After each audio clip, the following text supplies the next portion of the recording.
नमो शेतकरी योजनेचा लाभ घेणाऱ्या सर्व शेतकऱ्यांसाठी सरकारची अर्जंट सूचना। आता ही 5 कागदपत्र दिल्याशिवाय नमो शेतकरी योजनेचा हप्ता मिळणार नाही।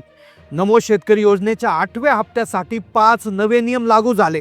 आता जे शेतकरी हे 5 कागदपत्र लवकरात लवकर जमा करतील, फक्त त्यांनाच नमो शेतकरी योजनेचे हप्ते सुरू राहणार। काल मुख्यमंत्र्यांनी घेतलेल्या एका बैठकीमध्ये नमो शेतकरी योजनेच्या लाभार्थी शेतकऱ्यांसाठी अर्जंट सूचना दिलेली आहे। मुख्यमंत्री म्हणाले, पूर्वी सरसगट सर्व शेतकऱ्यांना आपण नमो शेतकरी योजनेचा 2000 रुपये हप्ता देत होतो, पण मागील 2 महिन्यात शेतकऱ्यांची गुपित पडताळणी झाली।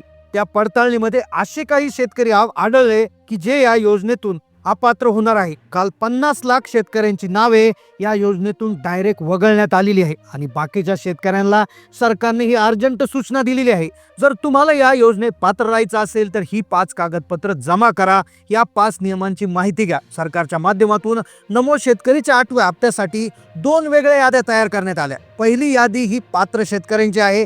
त्यात असे शेतकरी आहेत की जे 5ही नियमात बसतात।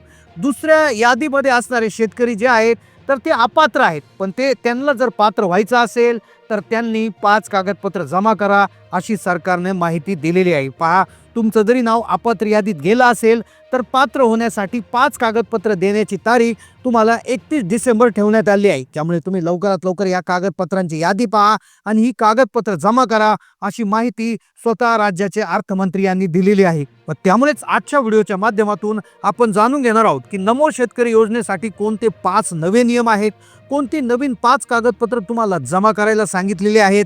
सगळी सविस्तर माहिती तुम्हाला व्हिडिओच्या माध्यमातून देणार आहे। पहा, नवीन वर्ष आता सुरू होतंय आणि त्या वर्षामध्ये नमो शेतकरी योजनेमध्ये प्रचंड मोठा बदल होणार आहे आणि त्या बदलाला अनुसरून शेतकऱ्यांना पात्रता सिद्ध करण्यासाठी 5 कागदपत्र द्यावी लागणार। कारण की सरकारनं मागे एक मोठ्या प्रमाणात सर्वे केला होता, एक गुपित पडताळणी केली होती। सरकारच्या निदर्शनास आलं की प्रचंड संपत्ती असणारे शेतकरी, प्रचंड प्रमाणात शेती असणारे, अगदी बागायतदार शेतकरी जे मोठे लग्न करतात, गाड्या घेऊन फिरतात, तरी देखील नमो शेतकरीचा लाभ घेत आहेत, PM किसानचा हप्ता घेत आहेत।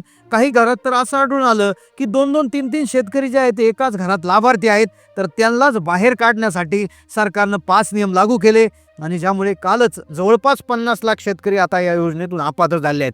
2 याद्या तयार केल्यात। पहिली यादी पात्र शेतकऱ्यांची तर दुसरी यादी अपात्र शेतकऱ्यांची। आता यादी कशा पद्धतीनं तयार होते, कोणते कागदपत्र द्यायचे आहेत, कागदपत्र कुठून काढायचे आहेत, सगळी सविस्तर माहिती तुम्हाला देतो। जर तुम्हाला 8व्या हप्त्याचे पैसे मिळवायचे असतील तर तुम्हाला तुमची 5 कागदपत्र देऊन तुमची पात्रता सिद्ध करावी लागेल, 5 नियमांमध्ये बसवावं लागेल, तरच तुम्हाला लाभ आता मिळणार आहे। जर तुम्हाला या योजनेत पात्र राहायचं असेल तर हा व्हिडिओ तुम्ही एकही क्षण स्किप करू नका। पहा, सरकारनं 5 मिनिटापूर्वीच ही माहिती आता पत्रकार परिषदेमध्ये दिलेली आहे। काल रात्री बैठकीमध्ये नेमकं काय काय ठरलं हे सगळे नियम आता या ठिकाणी सांगण्यात आले आहे। मग आता कोणते 5 कागदपत्र आहे सगळं सविस्तर सांगतोय। पहा, सरकारनं पूर्वी ज्यावेळेस ह्या योजना सुरू झाली होती, तिचा अर्ज भरण्याची ज्यावेळेस मुदत देण्यात आली होती, अर्ज भरताना काही कागदपत्र शेतकऱ्यांना जमा करायला सांगितली होती। आता तुम्ही म्हणाल आम्ही त्यावेळेस कागदपत्र दिली होती, आता कशाला द्यायची? पण त्यावेळेची कागदपत्र आता ग्राह्य धरली जाणार नाही, कारण की आता नवीन कागदपत्र तुम्हाला काढून द्यावी लागणार आहे। पहा, सरकारने एक सर्वे केला होता, PM किसानच्या 21वा हप्ता सरसगट शेतकऱ्यांना दिला होता, नमोचा 7वा हप्ता तोही दिला होता। आता निवडणुकींचं साधारणपणे संपूर्ण राज्यामध्ये काम सुरू होतं, आता निवडणुका जवळपास संपल्या आहेत। आता त्यामुळे सरकारनं हा कठोर निर्णय घेतला की काय अशी देखील शंका कदाचित तुम्हाला येऊ शकते। पण हे जे नियम आहे हे जुनेच आहेत, फक्त त्याची अंमलबजावणी कडक पद्धतीनं होणार आहे। आता सरकारच्या नियमानुसार एका योजनेचा लाभ एका घरात एकाच व्यक्तीने घ्यायचा, पण सरकारच्या लक्षात आलं की शेतकरी घेतोय, त्याचबरोबर त्याची पत्नीही लाभ घेते, मुलगाही त्या ठिकाणी लाभ घेतोय, म्हणजे एका घरात एका हप्त्याचे 6-6 हजार रुपये जमा होत आहेत।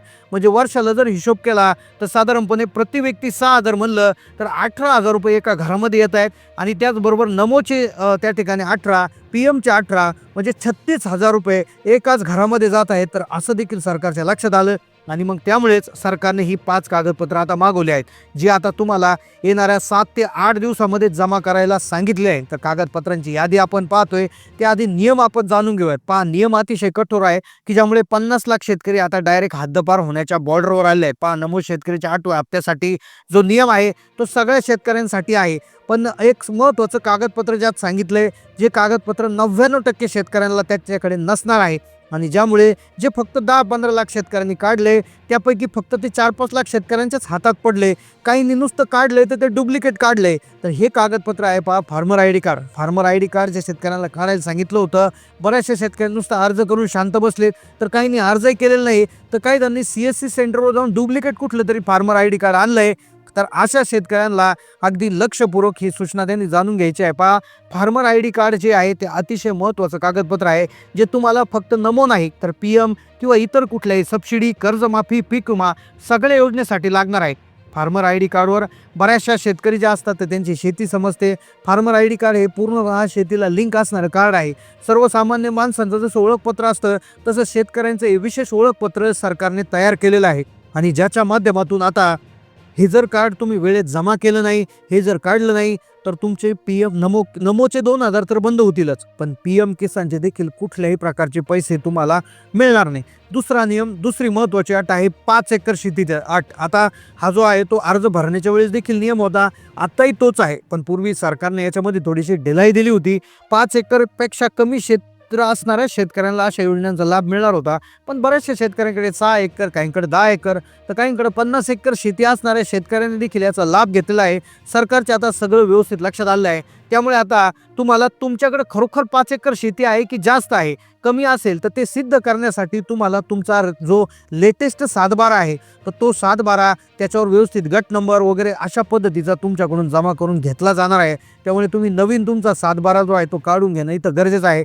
पुढचं कागदपत्र, आता फार्मर आय डी कार्ड आणि तुमचा 7/12 उतारा हे तुमच्या शेतीशी संबंधित डॉक्युमेंट झाले. पण तिसरं कागदपत्र असं आहे की जे सर्वसामान्य माणसालाही गरजेचं आहे आणि शेती आहे त्यांनाही गरजेचं आहे. पण शेतीसाठी आता योजनेच्या बाबतीत हे कागदपत्र अतिशय महत्त्वाने पाहिलं जाणार, ते म्हणजे पॅन कार्ड.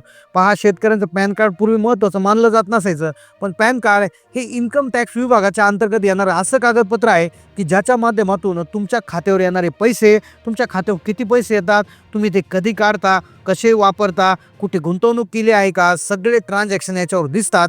आणि तेच कागदपत्र सरकारच्या माध्यमातून मागवलं जाणार आणि आयकर विभागाच्या माध्यमातून तुमच्याकडून एक महत्त्वाची पडताळणी होणार आहे, ज्यामुळे तुमच्या बँक खात्यावर कसे पैसे येतात, कुठून येतात, कशा पद्धतीने येतात, अशी सगळी माहिती आता सरकारला मिळणार आहे. पहा, पूर्वी फक्त शेतकऱ्याची शेती हा एकमेव त्या ठिकाणी होता, त्याचबरोबर आता पॅन कार्डचीही त्या ठिकाणी हे लावल्यामुळे आता कोणताही शेतकरी याच्यातून सुटणार नाही. ज्या शेतकऱ्याचं उत्पन्न 2.5 लाखाच्या वर गेलेलं असेल तो शेतकरी आपोआपच पॅन कार्डमुळे बाहेर निघणार आहे आणि ज्यामुळे अपात्र शेतकऱ्यांची संख्या ही भरमसाठ त्या ठिकाणी निघणार आहे. तर अशा प्रकारचे नियम जे आहेत तर ते तुम्हाला आता लागू होणार आहेत. याचबरोबर तुमच्याकडून उत्पन्नाचा दाखला देखील मागवला जाऊ शकतो, तर त्यामुळे तुम्ही लेटेस्ट उत्पन्नाचा दाखला देखील काढून ठेवणं गरजेचं आहे. तर अशाच प्रकारे हे कागदपत्र आणि नवीन नियम तुम्हाला त्या ठिकाणी मागवले जाऊ शकतात. तर आतापर्यंत तुम्हाला किती हप्ते जमा झाले, नमोचा 7वा हप्ता आला होता का, कोणत्या जिल्ह्यातून तुम्ही व्हिडिओ पाहताय, या योजनेविषयी काही शंका असतील तर नक्की कमेंटमध्ये विचारा. चॅनलला नवीन असाल तर सबस्क्राईब करा. धन्यवाद.